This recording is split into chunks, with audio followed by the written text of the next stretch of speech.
welcome everybody. I'm familiar with some of you, others I'm familiar by face, etc. So my name's Neil Peacock. I'm the product development lead for MPQC. Right, so let's look at the power of remote virtual classrooms. So like John said, Neil Peacock, product development lead.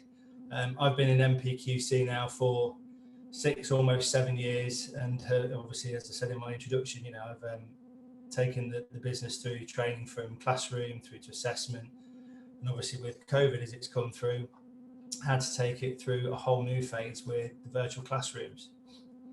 So just to give you a bit of a background, obviously everyone's very familiar with what's happened with the crisis, but obviously we had to adapt to change very quickly. So in March 2020, the COVID-19 crisis and the resulting lockdowns created an overnight ceasing of most business types, including MPQC. But a big part of that is obviously we shut our doors. March 23rd, we sent everybody home, but we didn't stop. Obviously, the business, MPQC as an organisation, had to adapt incredibly rapidly. So within 48 hours, we'd met remotely via online conference, which happened to be Zoom or Microsoft Teams on that day because we didn't have our new webinar software. To explore new ways to ensure that we continue to provide the training that we do to the industry, the assessments, further remote assessments, or whatever we could do to keep that competence journey going.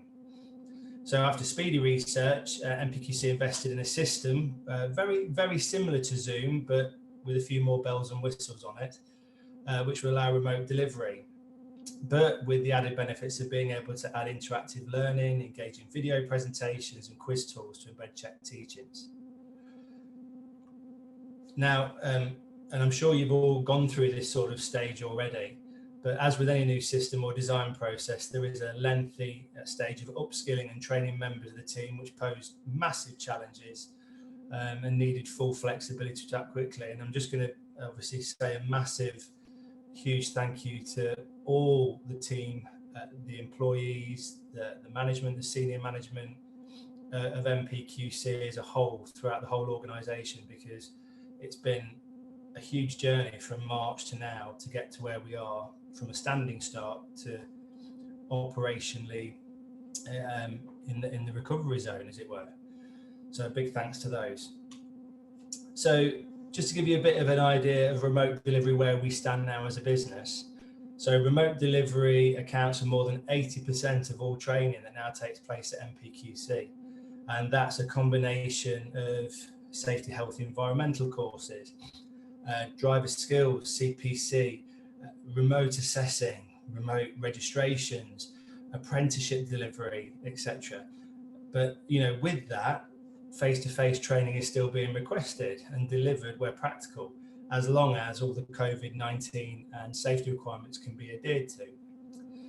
The virtual classrooms offer the same level of expert tuition by industry specialists, and it can be delivered almost anywhere, as long as the candidate has the necessary hardware that meets the basic minimum specifications. And it tends to be kind of an Intel Core processor or equivalent, 2 megahertz, with a reasonable size RAM, basic graphics capabilities, etc.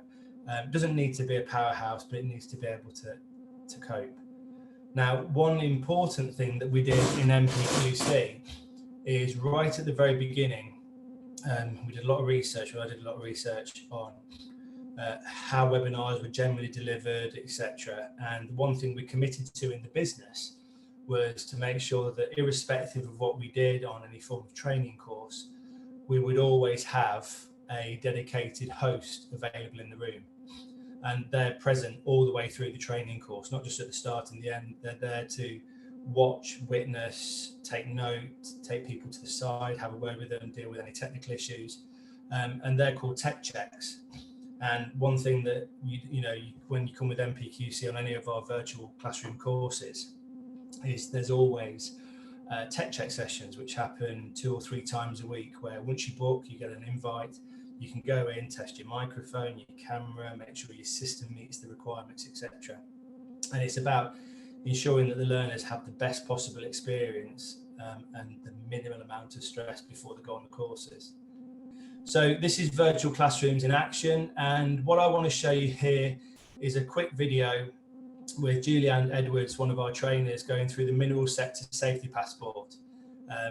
Now you'll know of it as the SPA course, safety passport course, which is a incredibly popular course in the industry. Most sites request it. Let me see your SPA card before you come in. And now MPQC, in collaboration with the SPA, has released the mineral sector safety passport. So we now have the option of doing the classroom courses, but also the webinars, and we're running these constantly at the moment. We've got multiple dates in. So I just wanted to show you this bit. It's only a short minute video, etc. But the bit that's really important to know is it'll go quiet while Julie's waiting for things to happen. But all the words that you can see on the video aren't being generated by Julie. So as you know, she's given them a challenge, what PPE might be required. And it's actually, she then turns on the team annotation function so the candidates can have a go. So I'll just show you this very quickly.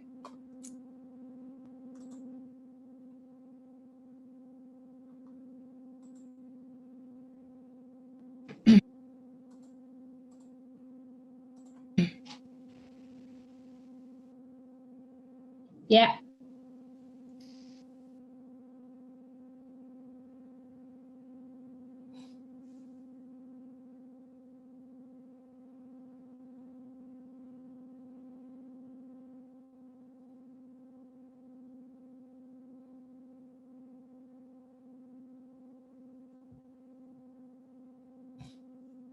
Okay, another 30 seconds on that, and then we'll have a conversation.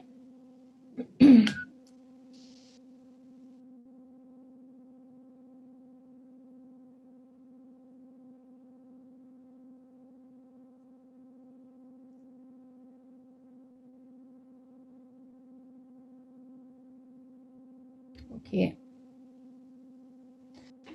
Right, that's excellent, guys. Thanks very much. So we've got helmet, gas monitoring, excellent. I'm guessing that's sort of in the mines as well. Glasses, yeah.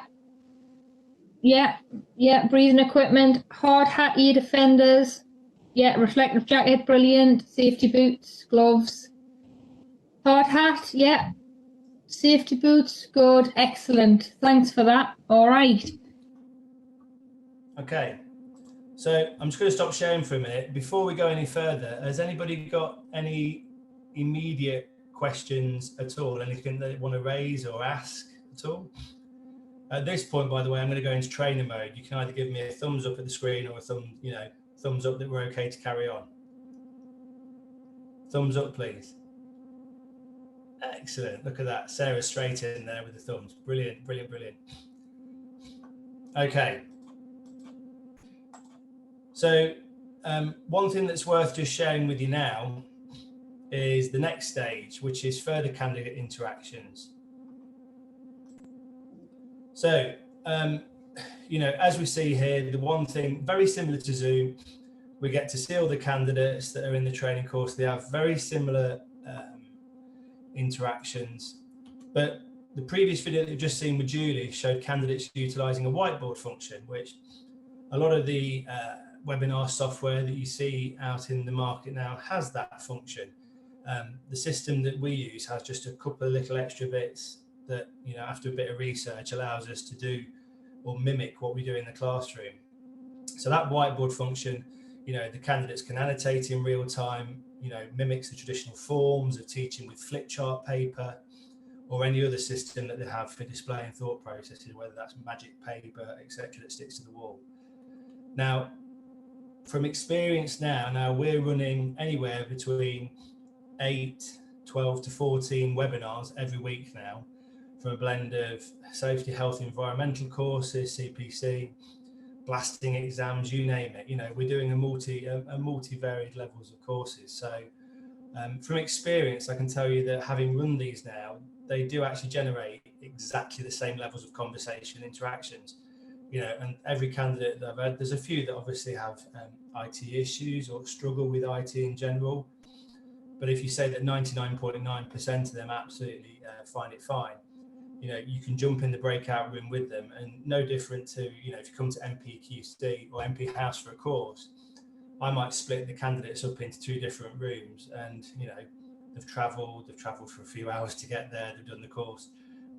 And I'm still walking into the same room to talk to them as I'm doing in the webinar. So the brilliant bit about the software that we use, which I'm quite happy, by the way, you know, after this technical evening, if anybody that is within the technical evening, the IOQ or members, etc., want to come in and just experience, you know, how it works, or do a bit of a one-to-one, etc., I'm more than happy to do that.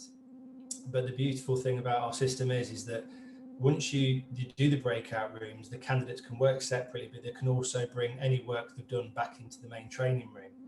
So with that, you know, the breakout rooms that we use enable us to set challenges.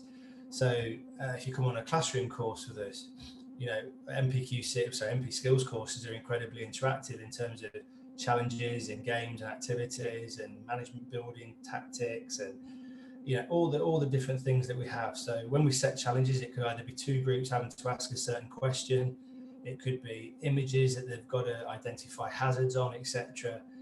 But the bit that we can do slightly differently in the training suite that we have is we can give those challenges, but then we can also copy, you know, what we're doing, the images that we need them to work on, into the actual breakout rooms themselves. So yes, we've got the courses where we give them, you know, the handout book like you'd have on a normal classroom course. If you do, you know, for people in this room that have done IOSH Managing Safely, you remember the big huge book that you had where, you know, you could pull out the pictures and annotate, etc. But when I was delivering that the other week, you can actually copy said pictures and put them in the breakout rooms, and they can annotate straight onto the pictures. Now, the beauty of that is they get to all work together as a team. They can all annotate collectively.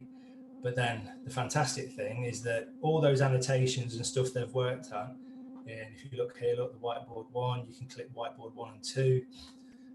We can then collectively as a team, you know, feedback, find out what their findings were, and embed the learning even further. And the whole brilliant point of this is the overall aim is to always generate and stimulate conversation and thoughts around the subject matter. So, you know, it might be to do with, you know, what safety benefits can you do from this, etc. And we come back and we collectively agree that as a group before we move on.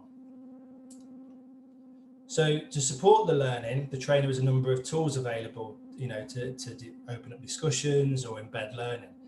And I just wanted to show you one of those key things. So this is a very short video on how easy it is in the system that we use to generate polls, which are interactive quizzes.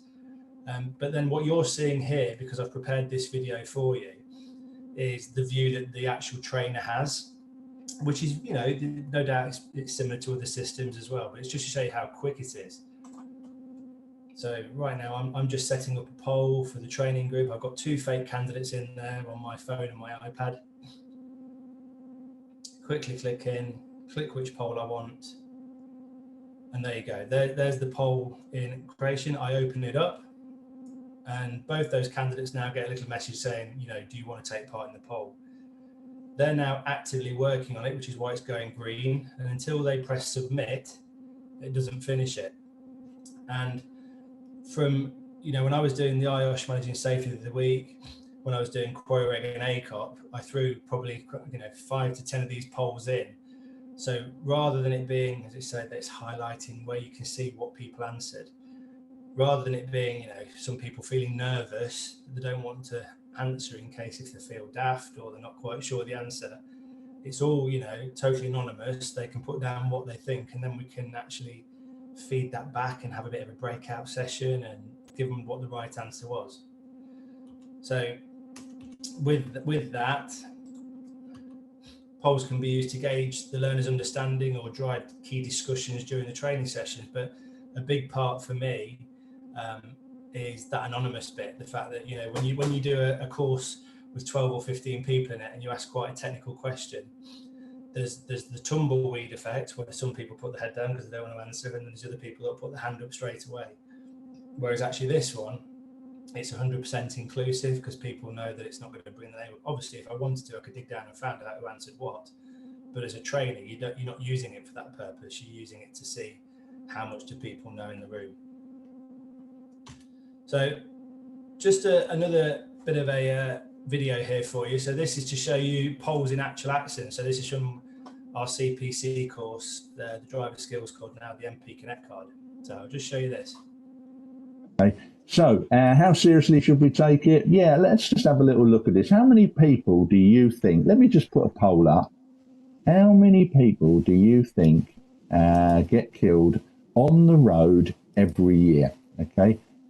Is it a lot of people or is it not very many? I'll just put the poll up and you can give me your answer. Okay.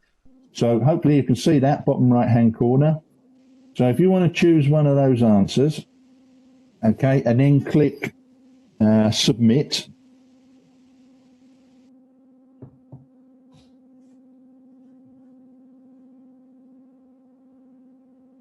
This one you can only choose one answer, obviously.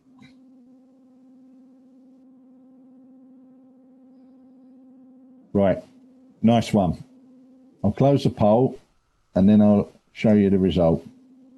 Can you see the result now? Yeah. So 4 people have said 1,720. That is the correct answer. Let me put that up. Okay. Okay. So. Okay. So that was just to show you that, you know, a poll actually in action. So it allows the trainer to, you know, question what people have actually answered, etc. Now, another, you've seen the annotation, etc. that the candidates can do, but obviously from a technical point of view, if we're talking about the geotechnical level 3, you know, the intermediate qualification and the advanced qualification, you know, they're 2 pretty tough courses. You know, having sat through them myself over the years, etc., I know how tough they were when we initially first did them. You know, and some people in the industry, new starters or supervisors or people just fresh into it, also find them very challenging. Now, the traditional, in my opinion, the traditional method is fantastic of being able to talk to people and train them face to face, etc. But when we're talking about something as technically advanced as the geotechnical advanced course, where we're talking about bedding planes and cohesion and how it all works, etc., being able to actually draw on the presentation itself when people are, you know, they're confused or they're not quite sure what you're talking about, has actually been a fantastic way to embed that one stage further. You know, and the great thing, you've already done it with me on the Zoom call where I said, everyone okay with that? And you all put the green thumbs up. Well, similar to on our system, we have the green tick, like same as the Zoom, that it's okay, red for X, or question mark, I don't understand, plus a few emojis, I'm confused, and all the rest of it. And the annotation tools available, you know, it allows greater direction and complex, you know, instruction on complex areas. So to reiterate that, you know, on traditional PowerPoint classes, you typically rely on the trainer's skill of explanation or the laser pointer skills, you know, to be able to really highlight that. So that's kind of the backbone of being able to deliver remotely.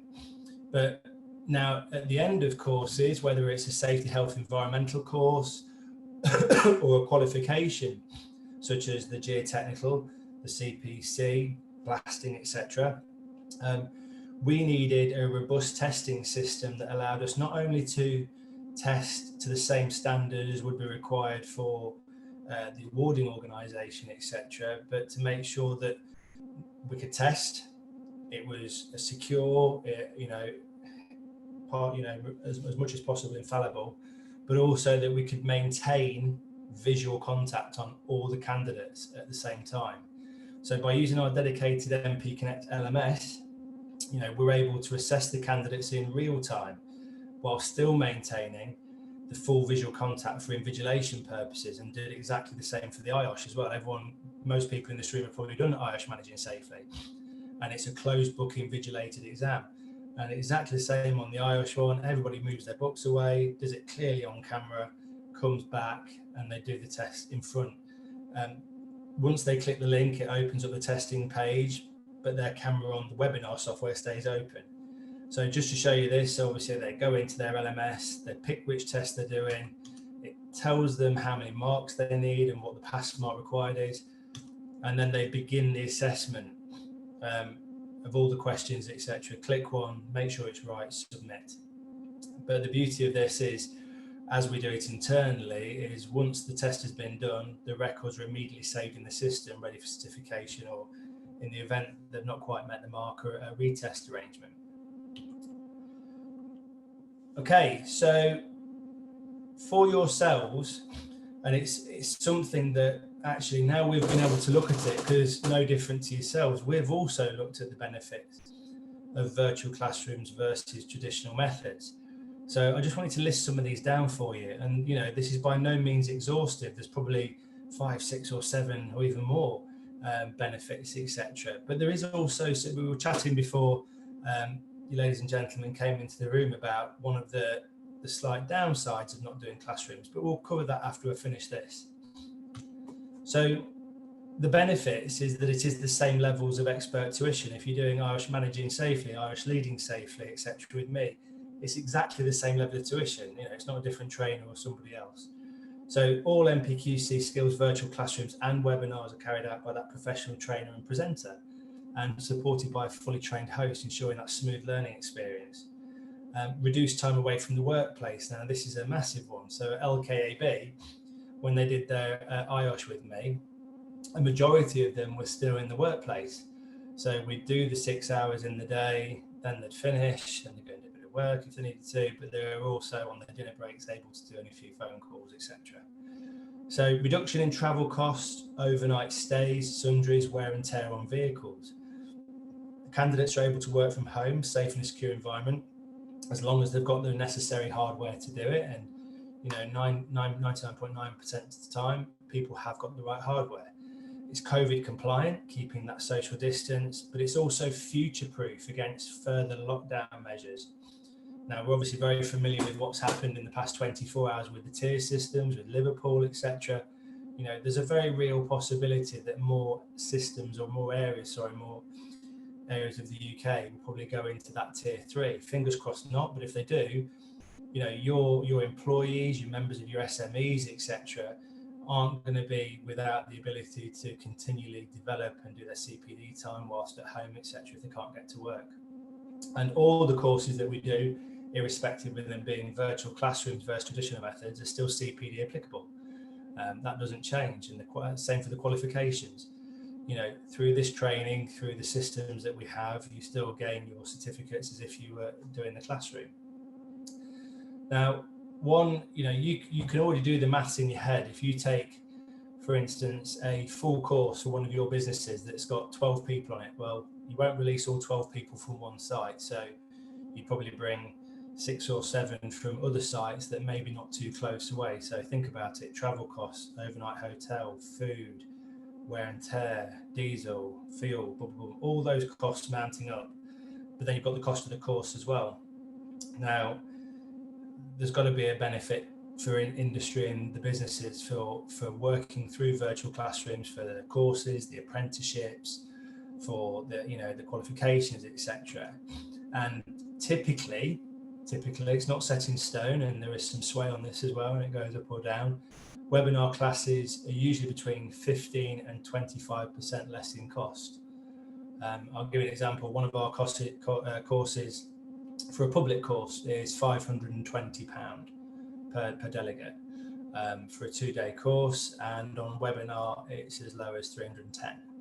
So exactly the same teaching, exactly the same CPD. There is that cost benefit, because likewise in yourselves, you've got those reduction in travel costs, but same with us, with no venues and all the rest of it, there is that benefit. So combined with the reduced associated costs, time away from the office quarry, secures this, I hope, as a teaching method to be employed long term. And like I say, I've already said this 100 times, I don't see it going away. And I think it's opened our eyes in the industry to the benefits of blended learning going forward. So I've not done too bad there, John, on my 35 minutes, as I said. So final points. Thank you so much for the opportunity to speak to you about our virtual classrooms at MPQC Skills. Any questions? That's the next thing. So over to you, ladies and gentlemen. Yeah, I've got one for you, Neil. As you well know, I've done a lot with MPQC this year, and a lot through this webinar training. Is there any concern that down the line, as things will, because we will return to classrooms eventually, etc., etc. Is there any concern from your end that they may become the COVID qualifications and maybe not quite as well thought of, perhaps? No, not at all. If you look at, for instance, the new Stepping Stone initiative, which no doubt you've heard about throughout the industry and the industry press, which is the set of courses, both webinar and e-learning, that we're starting to roll out in the very, very near future. That's a blended learning approach. Webinars face-to-face for new starters, bolstered by that targeted e-learning. Take the level 2 static plant apprenticeship, the new method of full blended learning for that, which is a combination with IQ, with the cells, etc., with webinars, e-learning, with some face-to-face, is actually the approach that, and them apprentices are going to be with us 12 or 15 months. Obviously COVID, if we look at the press and all the articles that we're talking about at the moment, they say, we're going to prepare for furlough and all the rest of it for the next 3-4 months. Well, these SMEs and majors are now purchasing that apprenticeship program that's 12-15 months ahead in the future, with the fact it's got webinars embedded in it. So I don't think it will be depowered. That's the best way to say it will. Yeah. Is there any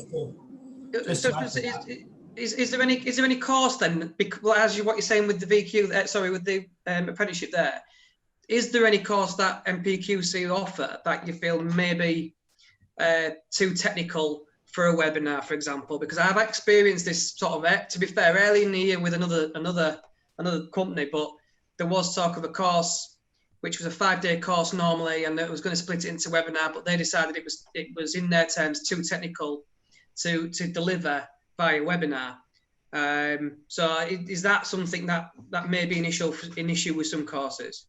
I won't say it'll be an issue. If you take certain blasting companies, etc., courses that are incredibly technical, I know them. They're incredibly technical, difficult, etc.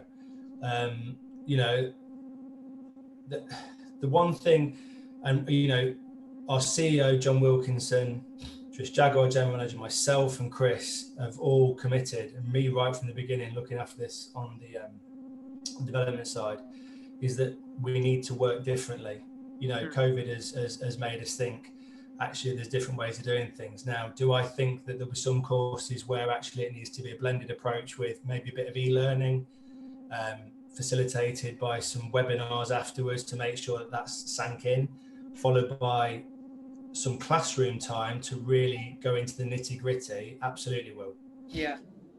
One thing that I'm looking at the moment, and there's no confidentiality on this at the moment, is for our SHE catalogue that comes in sort of the 2021 stage, is that absolute approach of, e-learning blended with webinars, blended with face-to-face, but with the benefit to industry in that you're getting exactly the same level of expert tuition, but actually what we're trying to do is limit as well your time out of the workplace. And there's other ways of doing things, but we've been very traditional for very many years in the quarrying, as the quarrying industry is. Of it will be classroom, and it will be the 7 hours in the classroom, and there are different ways of doing it, and I think this has really opened our eyes up to that. Will. Yeah. Do you find the same level of interaction from people on the webinars, or will that come in time as people get used to them? Or the very first webinar that I ran when all this kicked off, which was probably beginning of June, I've got to tell you that every single person on that webinar was nervous as hell. That's about the best way I can describe it. And people were a bit nervous on the old mute button and everything else, as was the trainer, because it was completely new. But if you look at what we're doing now, Andy, one of our fantastic trainers, has just done quarry reg and ACOP with one of the companies in our industry. and they were laughing and cheering and going into breakout rooms and having a laugh together. You know, there is that, but it is down to the trainers as well, in driving that. You know, if you came on one of my courses, nobody gets to be very quiet for very long, you know, and there's always a way of making people talk or challenging them differently, etc. We were talking before this, and Kevin said something very prudent actually, which was, you know, I love, you know, I'm a bit of an actor in front of a classroom or the camera, and I love the classroom feel of, you know, a group of people and being able to interact and the dynamics of the room and working it and making it feel great for the candidates and myself.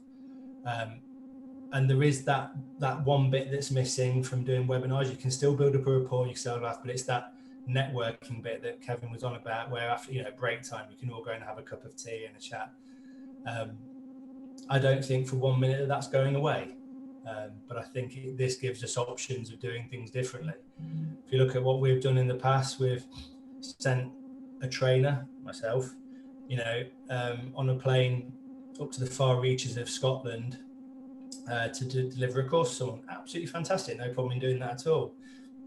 But this method, you know, if you've got people out in the middle of nowhere or the reaches, etc., or they're just, you know, travel arrangements are difficult, this is going to give our industry a better flexibility for ensuring CPD across everywhere with no constraints, in my opinion. Any other questions? Any queries? Any more questions, anyone? Just, yeah, a real quick one, Neil. Just, have you, out of interest, and feel free not to answer, but have you seen any difference in pass rates on these courses? I.e., are they going up or down? Pass rates are a difficult one to mention, purely on the basis that I've got to be very careful what I say. Yeah. Are very, very technical courses. If you take one of them, for instance, we had a public course with a multitude of people from all different walks of the industry, etc. And there was 12 people on a course and one failed. And that's one of our most technical. But then on the reverse side of that, we also had an in-house course where there was 10 people on the course, all from one company, and we had 3 or 4 fail. I can't obviously say which one it was, and no company or anything, but there's lots of different dynamics and things in that, in terms of the caliber of candidate that's on there, where they are at the stage in their career and everything else. So it's very difficult to gauge. Definitely on one of our courses, which is done by a webinar, we've seen the pass rate increase. Do people take longer to pass the longer courses, if you like, the 6-month courses like your SHE courses and things like that, or do they find that they can get through them quicker because of booking? When I've done my SHE, when I did my SHE level 6, the biggest constraint was getting the trainer to the actual site to go through your portfolio with you. I suppose that can be accelerated by. Yeah, so a massive challenge was obviously, I've talked about virtual classrooms from a training element. There's a lot of work going on in the background for the assessment side as well, and there's already been big changes on that as well, with remote registrations and group registrations and everything else. And this fantastic set of tools that we've been able to give us has given us a whole new avenue for being able to speed up that process, John. So yeah, do I see it increasing in speed and productivity exponentially over the next 12 to 15 months? Absolutely. An observation there that I mean, after this is all over and we've got this, magic bullet of a vaccine and whatever, can you see us going back to how we were before? No.